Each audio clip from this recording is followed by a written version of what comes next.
Good evening, friends.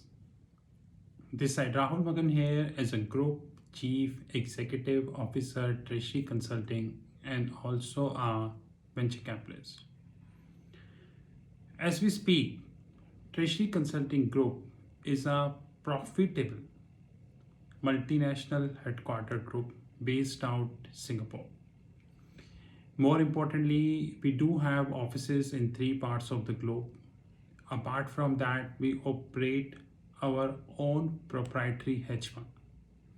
So, by definition, proprietary means we do not take the third party money, we only invest our own money. And in our hedge fund, like American hedge funds, we cover FICC, fixed income currencies and commodities. We cover equities, we cover crypto and many asset classes. But having said that, we do not take third party money. We do have our news desk paid. We have our learning platforms where we offer trainings, using Thomson Reuters, financial terminals, Excel, the annual reports of the banks. We have our learning academy, which is Sheetal Academy, and many more. In case you wish to have any information, you can WhatsApp on our personal number, which is +91 9899 242 978. Alternatively, you can WhatsApp on our back office, which is +91 9818 485 155.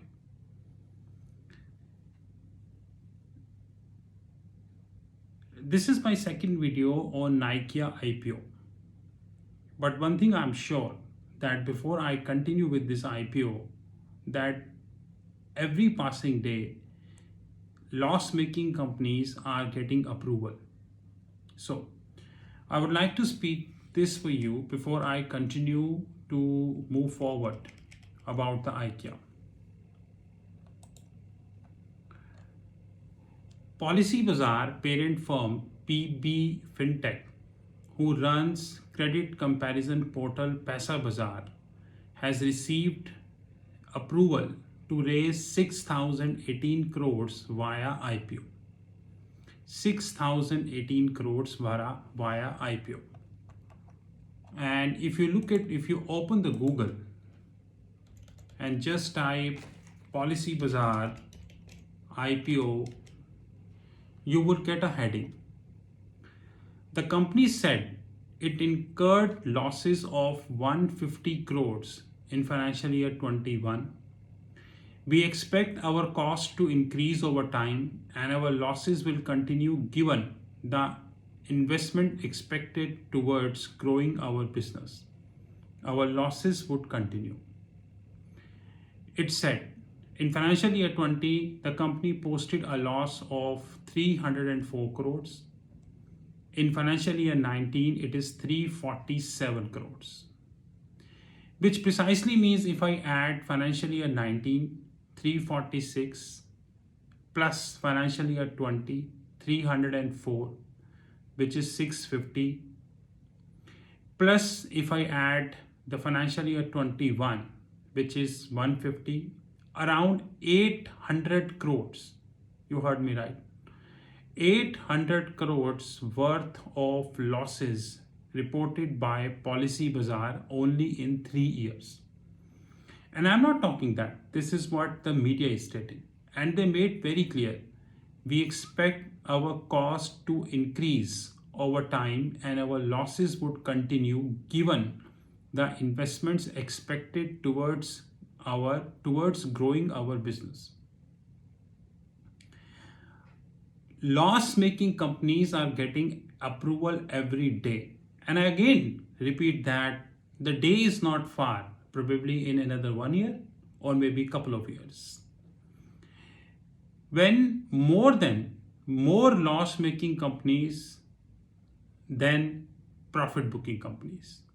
And the Indian investors would confuse that where they would be investing. Either they would be investing in loss-making company or profit-making company. And we just saw the demo today when IRCTC, which was 6,200, went down to 4,400 only in one day. I'm sure thousands of investors have lost it. IEX, Indian Energy Exchange, which was around 932, now 732, and many more stocks. And I'm sure that huge quantity of people, those who operate heavily in F&O, would have lost it. Slowly and steadily, Indian capital market is heading towards a position when loss-making companies would operate the market. And it would be at most impossible for a normal investor without having understanding that how to proceed in the market. Because by that time, the venture capitalist, the private equity, with the help of regulators, have made billions of rupees. Billions of rupees. A part would be given to media, and they would be like king, sitting outside India, somewhere in US, Europe, and different parts of the globe. Now, coming back to the main point. First of all, there is a little correction in my earlier video compared to Nikia, that SR Bartley Boy is now an auditor. So when I was reading the balance sheet, the balance sheet of the Nikia, it was mentioned that it is a shareholders approval. They should have mentioned they already got the approval. So when now I'm looking at the balance sheet and SR Bartley Boy is already an auditor. So that's very interesting. I hope you have done your research on SR Bartley Boy and you got to know which Big Four it belongs to. It really doesn't matter. It really doesn't matter what these Big Fours do, because one thing they are sure, that their business is sure. That's more important thing, at least in India. Page number 185. Page number 185 of the annual report Nikia, which is there on their website. If you don't have the annual report, you can WhatsApp me. I will give you the annual report. It is on their website, so there is no intellectual property right. They shared it in the public domain. Now, page number 185 speaks about finance cost. Now, before I go with I just pause here. There are many companies in India, Adani's, Tata, and many, those who are adding extensive debt in their book, especially Tata. And since they are adding debt in the book, they have to pay the interest, because debt is not free. In fact, equity is also not free, because in equity you have to pay dividends. Here you need to pay interest. Like if you look at PVR, in the last 3 to 4 years, they pay around 1,000 crore plus as an interest. If you look at Tata Motors, Tata Steel, Adani's, you name anyone, a huge amount of interest payment is done every year. Of course, if you pay the interest, it will reduce your profitability. It will reduce your EPS. It's an outgo which is fixed. COVID, no COVID, virus, no virus, but it is fixed. You cannot stop that. Like, I'm going to be planning a video in that regard. There is one REIT, Real Estate Investment Trust. You would be surprised to know, to pay the existing debt, they are taking the new debt. To pay the existing debt, they are taking the new debt. Don't worry, a detailed video is coming. This is what the scenario we have in India. Even Nikia said that they would be paying the IPO money. They would be using the IPO money to pay 135 crores of debt. Can IPO money be used to pay the debt? let me substantiate this with numbers. Page number 185, annual report audited and stamped by S.R. Bartley Boy. Although I never trust S.R. Bartley Boy.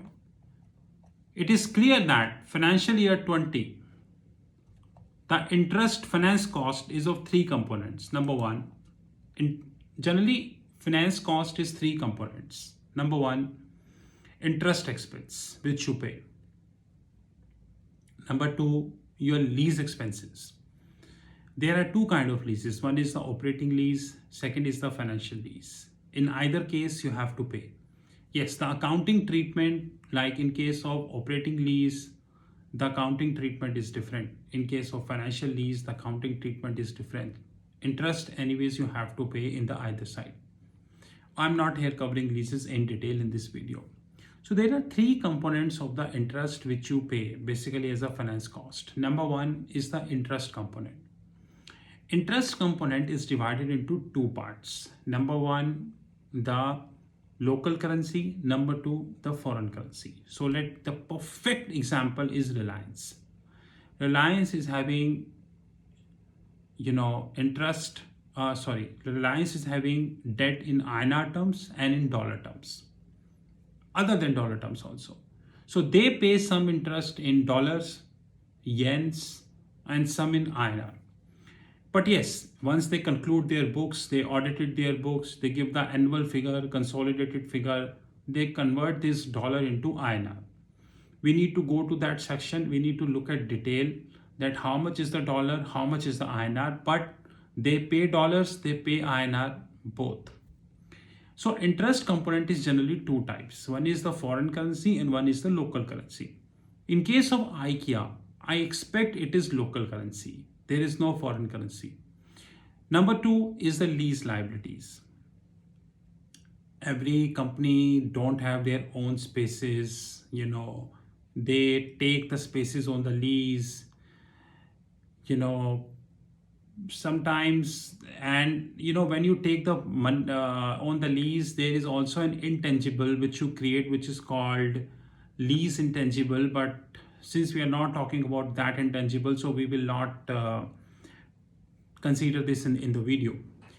And one is the other finance charge, like small miscellaneous charges, other finance charges and something like that, bank charges, small term bridge financing loans, trade finance loans, trade finance instrument, professional charges, something like this. In case of Nikea, financial year 20, the total interest payment is 44.30 crores. 44.30 crores. 44.30 crores. In case of financial year 21, it is 30.70 crores, which means 30 plus 45, or you can say 31 plus 45, which is around 76. 76 crores spent on interest payment, either lease or the debt which you have taken only in 2 years. And Nikea founded in 2012, which means financial year 13, 14, 15, 16, 17, 18, 19. I repeat, 13, 14, 15, 16, 17, 18, 19.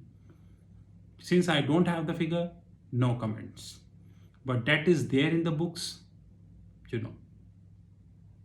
Now this 75 crores, which they paid only in 2 years, let's compare this with their PAT, profit after tax. In 2017, minus 36 crores. 2018, minus 28 crores. 2019, 2.31 crores. 2020, 16.34 crores negative. 2021, 62 crores positive. In financial year 2021, 75 to 76 crores paid only as an interest payment. And I got another very interesting article on a magazine called Fortune India. I shared the copy of this article on my startup desk. So what you can do, you can open the Telegram and you can see TCG startup desk. It is free for everybody. You can have that. This article is written by Fortune India and this is dated February 2021. In this article, it is mentioned 70 million, the amount Nikia has raised so far in the primary funding. The company say its valuation grown more than 60 times over the last 8 years. What kind of business model you are up to when your retained earnings is negative? When your retained earnings is negative. So let me substantiate this, the retained earnings. What is retained earnings? So you do the business, you get some revenue. So let's take an example of Ramlal Chole Bhature, my favorite example. Ramlal Chole Bhature earns 100 crores every year as a revenue by selling Chole Bhature, samosa and all. Their cost, their taxes, everything is 150 crores, which means minus 50 crores is the loss. Next year, minus 40 crores is the loss. So what is retained earnings? Minus 50, minus 40, minus 90. Next year, minus 50 again, minus 90, minus 50, minus 140. By the time the profits are not coming, the retained earnings would continue to be negative. In case of Nikia, the retained earnings are negative 100 crores. A company with a debt in the book, a company who spare around 76 crores only in 2 years as an interest outgo, the company who is extremely dependent upon venture capitalist, the company whose profitability is minus 36 crore, minus 28 crores, 2.31 crore positive, 16.34 crore negative, 62 crore positive in the last 5 years. The company valuation grew by 60 times in the last 8 years. 60 times. What kind of business model you are up to, guys? What kind of business model you are up to?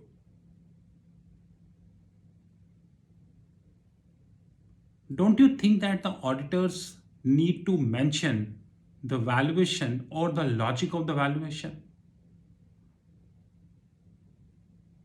I don't think that, because every passing day one loss-making company is approved. Devnani International,